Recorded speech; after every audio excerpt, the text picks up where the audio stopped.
Olá pessoal, como é que vocês estão? Aqui quem fala é o professor Kleber, né? Vamos ter início a mais uma aulinha hoje. Hoje nós vamos falar sobre... Não, antes de falar o que eu vou falar, quero pedir encarecidamente para vocês para se inscreverem no meu canal, curtirem o vídeo, comentar, ok? Participem da melhor forma possível, beleza? Então, hoje a gente vai ter início, né? Nós vamos ter uma sequência de aulas em que nós vamos falar um pouquinho sobre o reino animal, né? O reino Animalia, o reino Metazoa, ok? E aí hoje nós vamos falar um pouquinho, vamos fazer uma introduçãozinha e vamos falar sobre dois filos, né? Os primeiros filos quando a gente estuda numa sequência, numa dada sequência evolutiva. Tudo bem? Deixa eu diminuir aqui. Ok, então vamos lá. Opa, vamos. Então essa vai ser a parte 1, né, da nossa aula, né, do reino animal. Bem, quando a gente fala quando a gente estuda os seres vivos no sentido geral e fala em questões taxonômicas e tal, e quando a gente fala do reino animal, é provavelmente o reino mais conhecido, o reino que tem os organismos mais reconhecidos, né, por nós, principalmente porque nós convivemos mais com animais, tem uma grande biodiversidade, né, no sentido mais amplo, quando a gente se refere à biodiversidade dos seres vivos. Mas é importante a gente aprender a diferenciá-los, né, e aí é onde entra, né, a grande classificação que ocorre após, né, a estrutura de reino, né, as categorias taxonômicas que estão abaixo. Nós vamos ver algumas, né, nós vamos ver a primeira divisão que ocorre após reino, que são os filos, e nós vamos ver alguns dos principais filos. A maioria absoluta dos animais são classificados, são chamados de invertebrados, né? E um pequeno grupo, sim, é classificado como vertebrados. Eu falo em questão de biodiversidade. Então, os principais grupos estudados agora inicialmente serão dos chamados invertebrados, depois nós entraremos nos cordados e posterior isso os vertebrados. Beleza? Então vamos lá. Primeiro passo, o que um ser vivo precisa ter como característica para que ele seja considerado como um organismo, né, um animal? Antes de tudo, todos os animais são pluricelulares, ou seja, são formados por mais de uma célula. Multicelulares ou pluricelulares é a mesma coisa, viu, gente? Todos eles são constituídos por células eucarióticas, portanto são classificados como eucariotos ou organismos eucariontes, ou seja, sua célula possui um núcleo delimitado por uma membrana chamada carioteca, né? É muito fácil, porque o único que não tem essa característica, né, são os procariotos, né, que não tem esse núcleo definido, e o melhor exemplo são as bactérias. Então tem uma diferença muito grande, é fácil classificar os eucariontes. Tirando o grupo das bactérias, basicamente todo o restante é eucarionte. São heterótrofos, né, se alimentam, como eles não têm capacidade de produzir o próprio alimento, né, a partir do que eles pegam do ambiente, eles, né, nós, os organismos heterótrofos, nós nos alimentamos a partir de outros seres vivos, né?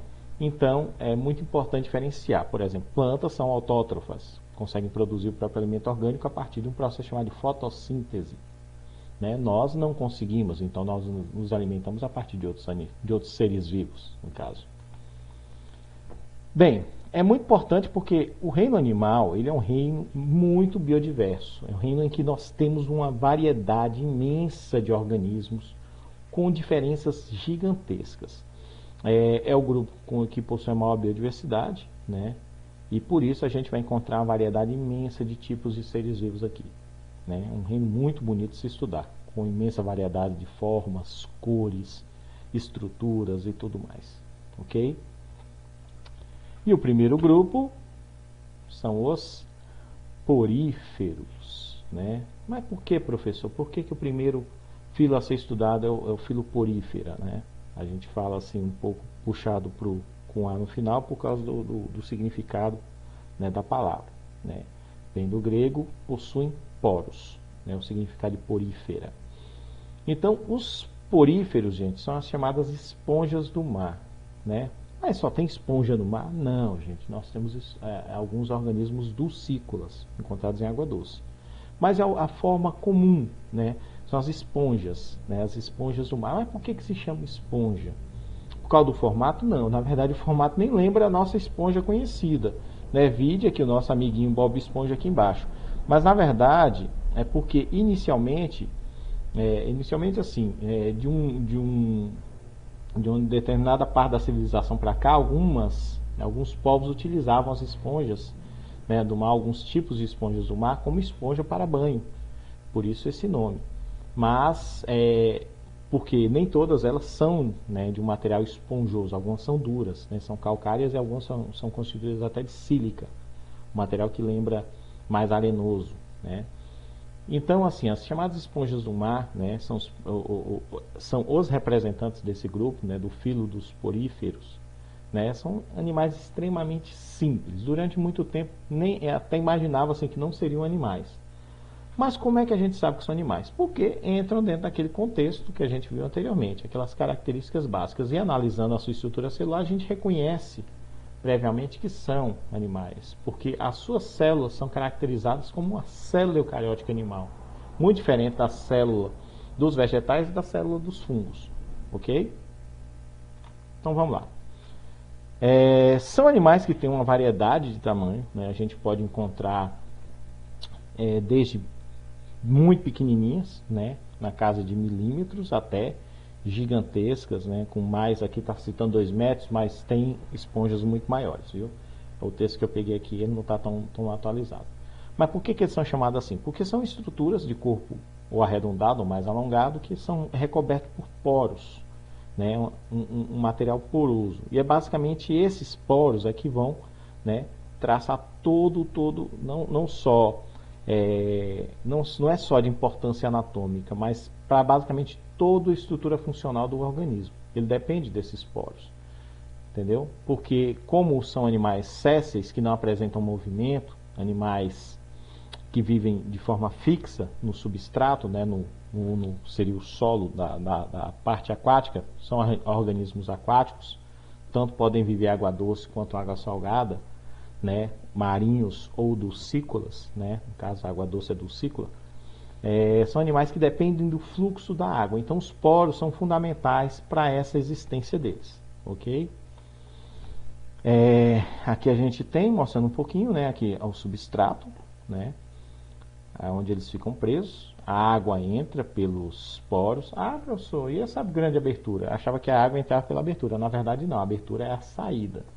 Então são animais que eles dependem, né, da sua capacidade de filtrar os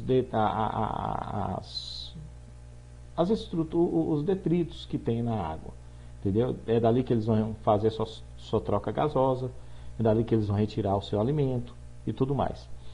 Então são animais filtradores, entendeu? Filtradores. Basicamente eles vivem filtrando, né, a água que passa por dentro do corpo deles. Mas por que o senhor fala que são animais simples? Gente, são animais que, quando a gente estuda aquela sequência das estruturas básicas dos seres vivos, que células formam tecidos, tecidos formam órgãos, órgãos formam sistemas, e os sistemas compõem um organismo, esses animais não têm essa sequência básica. Basicamente são apenas células especializadas, não formam nem tecidos. Portanto, não têm órgãos nem sistemas. Entendeu? É muito importante a gente entender isso. As esponjas são constituídas por células especializadas. Vamos lá. Aqui a gente tem um exemplo de algumas dessas células, né? Externamente nós temos os pinócitos, que são as células, né, de revestimento, né? Entre o pinócito, não, desculpa, pinacócito, entre o pinacócito e a região interna tem na parte intermediária nós temos células que têm funções diferenciadas, como é o caso dos amebócitos, mas existe também uma estrutura esquelética, né, formada pelas chamadas espículas, né, que também são células diferenciadas para o revestimento intermediário. Na parte interna a gente tem principalmente a presença dos coanócitos, né, que são células flageladas que ajudam, né, principalmente no fluxo hídrico e na captura das substâncias, entendeu? Então, assim, Basicamente é isso. É uma composição de várias células especializadas. Ok? A gente tem, de forma bem simplificada, uma entrada, uma abertura grande, que na verdade é a saída que nós chamamos de ósculo. Internamente nós temos o átrio, né? E os poros que ficam entre as camadas, né, do revestimento externo. Lembrando que pinacócito está aqui externamente, no meio nós temos principalmente os amebócitos e espículas, e internamente, já no átrio, né, tendo contato com a água que passa internamente, nós temos os coanócitos. Vamos lá. Aqui a gente tem mostrando, né, a água saindo, né, pelo ósculo desses organismos. Novamente aqui o fluxo da água entra pelos poros e sai pelo ósculo. E ao passar pela cavidade interna, que é o átrio, as partículas, né, são capturadas pelos coanócitos. Para se alimentar, a esponja movimenta os flagelos, né, produzindo um fluxo hídrico interno. Desse modo, a água passa por eles, os flagelos capturam, né, essas partículas alimentares, leva para dentro e é digerido lá nos amebócitos, né? Portanto, a digestão deles, a captura e todo o processo de digestão e conversão dessas partículas em nutrientes é feito dentro das células. Portanto, a digestão ela é intracelular. Aqui novamente falando da questão dos tamanhos, né? Podem ser, elas não têm um formato adequado, podem ser simétricas ou assimétricas, né? Podem crescer de forma ereta ou para os lados, podem formar colônias, isso é muito importante, né? São organismos coloniais. Aqui muitas vezes você pode achar que é uma estrutura só, mas aqui são vários organismos vivendo juntos, entendeu? Pronto, vamos passar. Quanto à reprodução, nós temos dois tipos de reprodução, sexuada e assexuada. A sexuada, a principal forma, ou melhor, as principais formas é o brotamento ou fragmentação. O brotamento cresce uma nova estrutura de esponjinha, né, pequenininha, ela cai e forma uma esponja, né, ela se solta ali, se prega ao substrato e forma uma nova esponja. Fragmentação, caso seja quebrado, uma parte regenera e a parte que foi quebrada pode dar origem a um novo organismo. Ok? E a gemulação, né, que ocorre principalmente nas esponjas de água doce. Formam-se gêmulas, estruturas de resistência que formam no interior do corpo da esponja, né? Essas gêmulas se soltam, vão até um determinado local e ali cresce a nova esponja. Ok? O Bob Esponja ficou todo animadinho aqui. Gente, desculpa, porque eu estou gravando de madrugada, já estou até bem cansado. Bem, já o processo de reprodução sexuada entre as esponjas ocorre principalmente, gente, pela liberação, né, dos gametas, ocorre a fecundação de forma externa, né, entra, né, ou desculpa, de forma externa, de forma interna, libera-se o espermatozoide encontra o óvulo, né, na estrutura da esponja, ocorre a fecundação, ocorre a formação da anfiblástula, que seria a forma larval. Essa anfiblástula é liberada a partir do ósculo, como se fosse o fluxo normal de alimento. Ela vai nadar, ela é natante, chega até o substrato e ali vai crescer. Professor, é parecido com a gemulação, um pouco, só que a gemulação já é um conjunto, né, de células e não foi formada a partir de fecundação. Aqui foi formada a partir da fecundação. Então, nesse caso aqui a gente tem, né, fecundação com liberação de larva, né, e desenvolvimento. Então, nós temos caracterizando aqui né, uma reprodução sexuada a partir do momento que teve encontro de gametas. Ok? Vamos lá. Passando rápido aqui, porque eu tenho que fechar os dois assuntos no tempo certo. Lembrando que o esqueleto é formado principalmente pelas chamadas espículas. Elas podem ser calcárias, silicosas ou fibrosas, né? Formadas por uma fibra chamada espongina, que é principalmente essas de espongina que possuem um aspecto, né, que deu origem ao nome principal, esponja, que era usado para o banho, né? Hoje em dia não é, inclusive é proibido. Capaz de em algum lugar ou outro as pessoas ainda possam estar fazendo uso, mas quando você faz isso com o animal, tecnicamente você está matando ele. É melhor utilizar uma bucha vegetal mesmo, que você encontra em qualquer lugar, brota até nas cercas aí, né? Você não mata o organismo e ainda encontra um uso ecológico para ela, né? Bem, essas espículas, elas podem ter diversos formatos, ok? Muitos mesmo. Podem ser grandes, né, que são as chamadas megaescleras, as fibras maiores, ou podem ser bem diminutas, que são as microescleras, ok? Vamos lá. As esponjas, elas podem possuir diversos formatos. A gente chama de, né, aqui tem uma estrutura mais simples, né, como a gente observou no exemplo lá, a gente chama de esse formato de ascon, portanto ela tem uma forma de asconoide, muito simples, basicamente entrada pelos poros, átrio e a saída pelo ósculo. Nós temos a saicon, né, as chamadas ciconoides, que os poros são mais fragmentados, ok? Essas esponjas, elas não, como colocou aqui, não formam colônias ramificadas. E a mais complexa, né, que você tem uma rede de, como se fossem pequenos átrios internamente, na parte intermediária, né, a chamada a forma de leucon, ou as leuconoides. Né, a asconoide é a forma mais simples, ocorre principalmente na classe calcária, né, nas esponjas marinhas. É a forma mais básica. A ciconoides ocorre também na classe calcária e na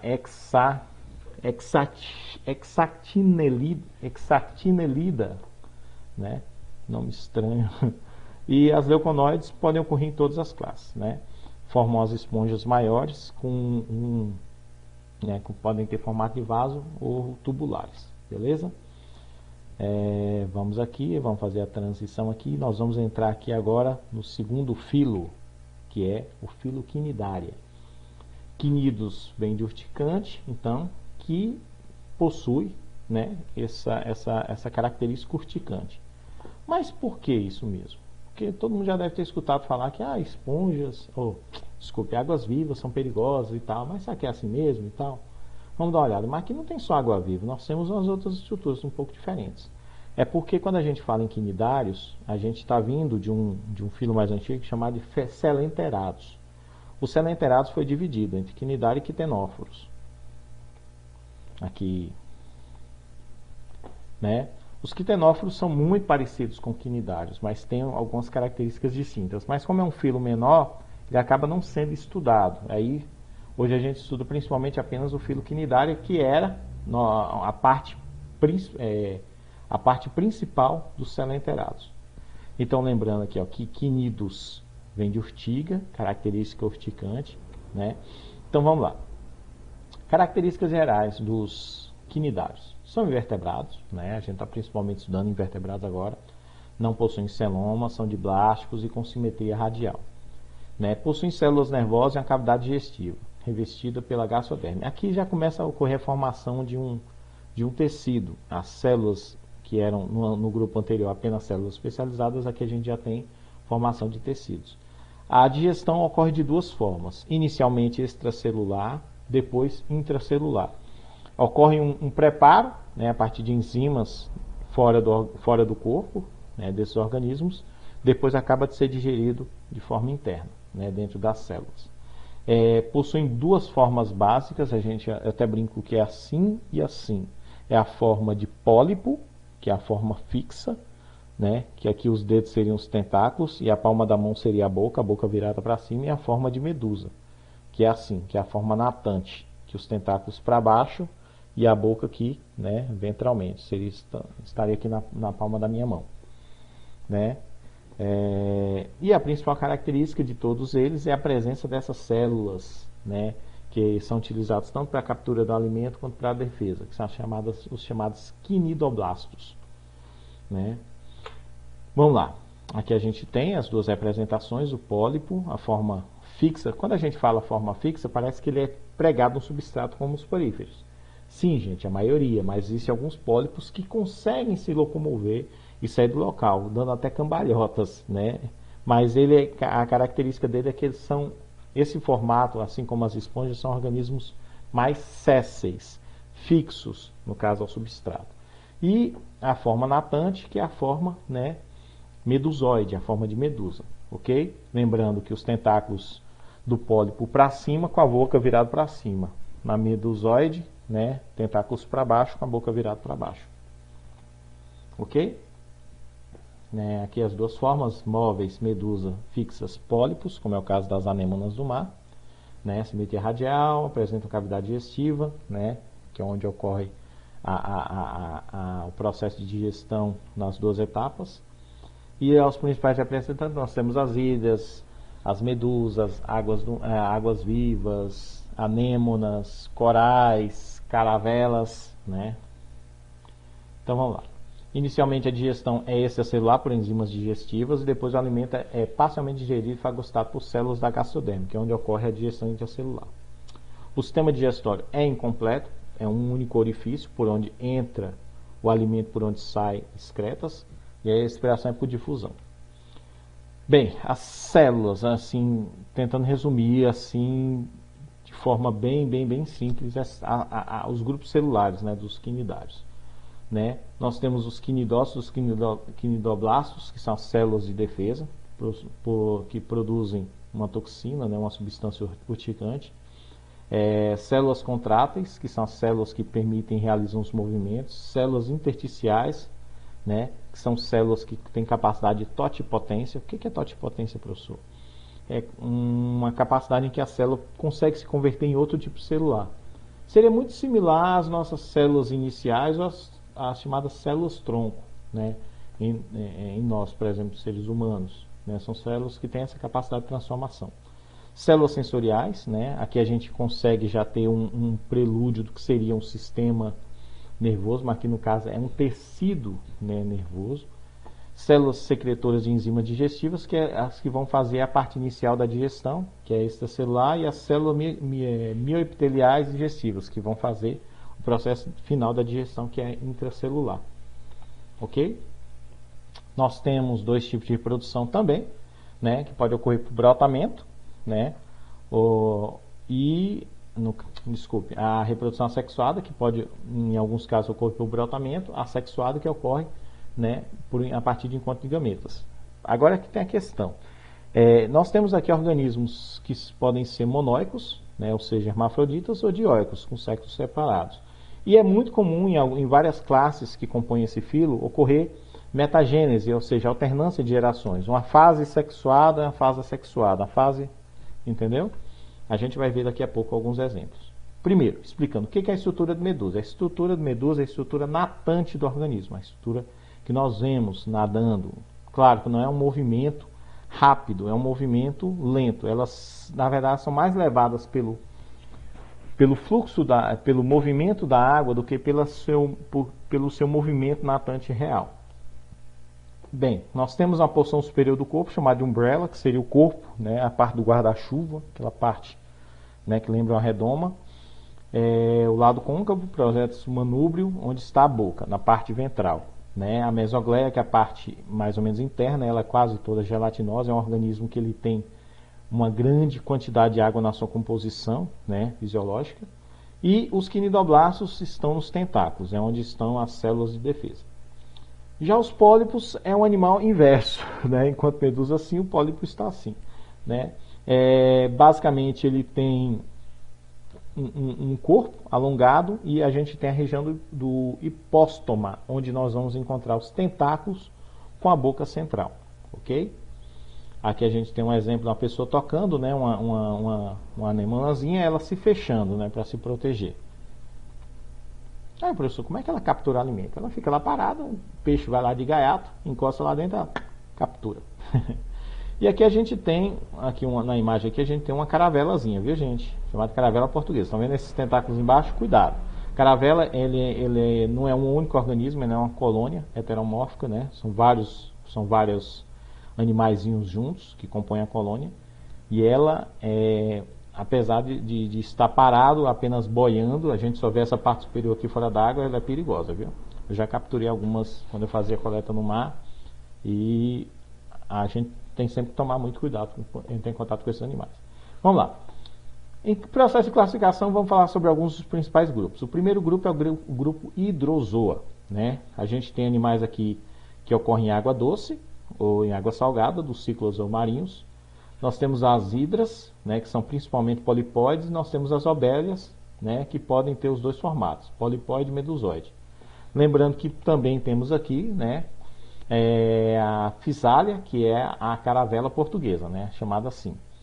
Gente, é muito interessante porque eu não sabia que tinham quinidários em água doce. Então, uma vez eu fazendo um processo de triagem, né, com algum material que a gente tinha pego no reserva ecológica, eu vi uma hidrazinha muito pequenininha, né, na lupa eletrônica que a gente estava utilizando. Aí eu falei, poxa, em água doce? Ele falou, é muito comum em água doce terem essas hidrazinhas. Então, esse grupo aqui, eu já tinha visto um representante dele, não só a caravela, mas também essa hidrazinha que a gente coletou. Bem interessante. Aqui a metagênese, né, a alternância de gerações. Aqui, né, a gente tem a parte colonial, que é uma parte polipóide, e aqui soltam essas estruturas que terão os organismos de sexos distintos, ou sejam, dioicos, né, na forma de medusa, tanto a medusa masculina quanto a feminina, elas vão liberar os gametas, ocorre a fecundação, né, interna aqui na medusa feminina. Aí libera uma larva natante, chamada de plânula. Essa larva vai nadar, tocar no substrato, e ali onde vai se desenvolver a forma polipóide, dando origem a uma colônia, por onde vão sair as medusas, né? Pô, professor, tem a fase sexuada aqui com as medusas e a fase assexuada lá com a polipóide. Bem, a classe Fozoa, basicamente quase todos eles são medusas, né? E a gente tem também a alternância de gerações aqui com uma fasezinha, uma pequena fasezinha, né?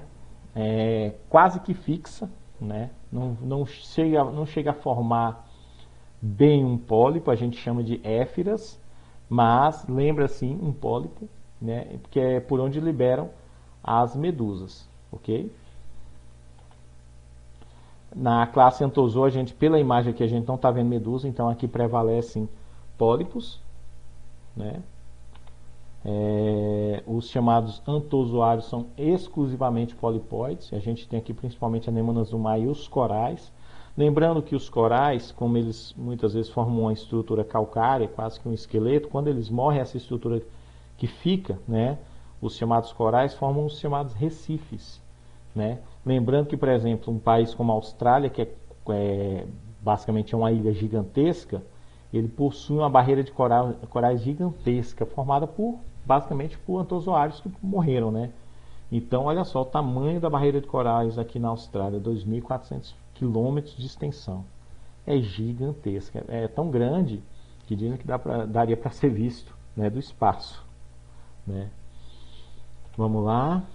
Mas aí nós vamos falar da principal característica, né, dos quinidários, que é a questão das células urticantes, né? O nome dessa célula, né, o quinidoblasto, ele funciona como uma espécie de agulha e arpão, né? Tem uma pequena agulhazinha, né, que é sensível ao toque. Quando é tocada, ele libera, né, um arpão que introduz, né, a substância urticante na pele. Na verdade, não é uma única estrutura, mas é um conjunto gigantesco de células. Então, muitas vezes, quando você tem contato ali com a partezinha do tentáculo, não é uma única célula que vai despejar a substância em você, são várias.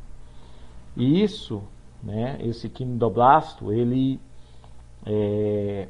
por exemplo, se a gente for analisar alguns tipos de organismos, tem animais extremamente perigosos, como é o caso das vespas do mar, que possuem, né, veneno suficiente para matar um ser humano. Inclusive, algumas pessoas falam que por percentual de toxina pelo organismo, as vespas do mar estariam entre as mais perigosas, né, porque não são tão grandes e seriam capazes de matar uma pessoa. E olha o local que fica, é um misto de... quem já teve um acidente com uma água-viva sabe que a sensação é estranha, como se fosse uma queimadura, mas uma queimadura de uma forma diferente. E são muito perigosos, gente. É extremamente necessário tomar cuidado com esses organismos. Porque quando for no mar, é bom se informar se o local tem ou não presença dessas chamadas águas vivas. E não é bom estar mexendo nem tocando. Ok? Eu já vi acidentes, já vi pessoas que passou assim bem de leve e a pessoa reclamou de muita dor. Ok? Então, né?